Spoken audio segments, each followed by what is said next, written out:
KPK kini tengah mengusut dugaan korupsi kuota haji tahun 2024. Mantan Menteri Agama Yakut Khalil Qomas 2 kali diperiksa sebagai saksi. Yakut mengaku mendapat sekitar 18 pertanyaan dari penyidik. Saat ditanya soal dugaan fee dari pembagian kuota haji, Yakut meminta hal itu ditanyakan ke penyidik KPK.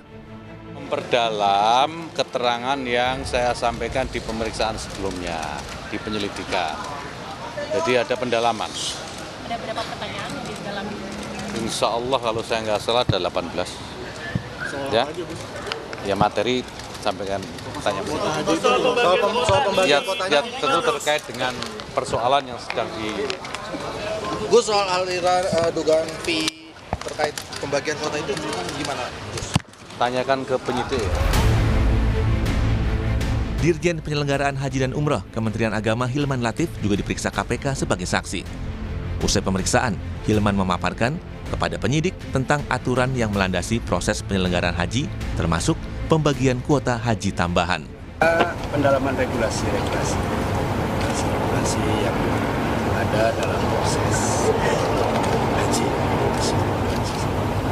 Terus ditanya itu untuk soal penentuan kuota haji itu atas ide siapa? Biar kita pendalaman regulasi. Bahkan salah satu pendakwah yang juga pemilik Uhud Tour, Khalid Basalamah, juga dipanggil penyidik sebagai saksi atas dugaan korupsi kuota haji 2024 di Kementerian Agama. Sementara Deputi Penindakan dan Eksekusi KPK, Asep Guntur Rahayu bilang, ada dugaan aliran dana praktik jual beli kuota haji mengalir hingga pejabat level tertinggi. Ini mengalir uangnya sampai ke pucuk. Namanya pucuk ini kalau di direktorat ya ujungnya kan direktur gitu ya. Kalau di kedeputian ujungnya ya deputi gitu. Terus begitu kan. Nah, gitu seperti itu. Ya. Kalau di kementerian ya ujungnya ya menteri. Kalau kementerian kan begitu. Menanggapi dugaan korupsi kuota haji ini, juru bicara Yakut Khalil Qomas, Ana Hasbi, dilansir dari Kompas ID bilang, kalau begitu kami berharap informasi yang disampaikan ke publik agar utuh dan seterang cahaya, demi menghindari prasangka, serta menjunjung tinggi asas praduga tak bersalah. Dan kini, pemerintah resmi membentuk Kementerian Haji dan Umroh di bawah pimpinan Irfan Yusuf dan Dhanil Anzar Simanjuntak.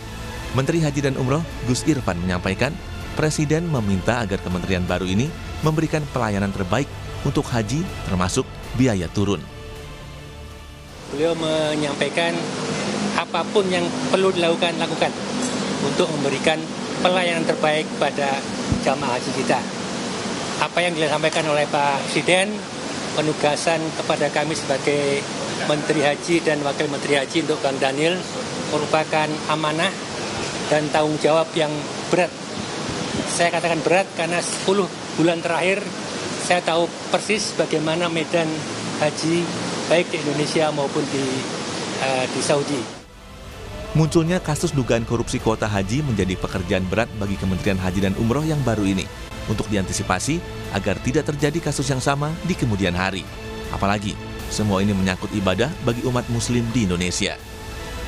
Tim Liputan Kompas TV.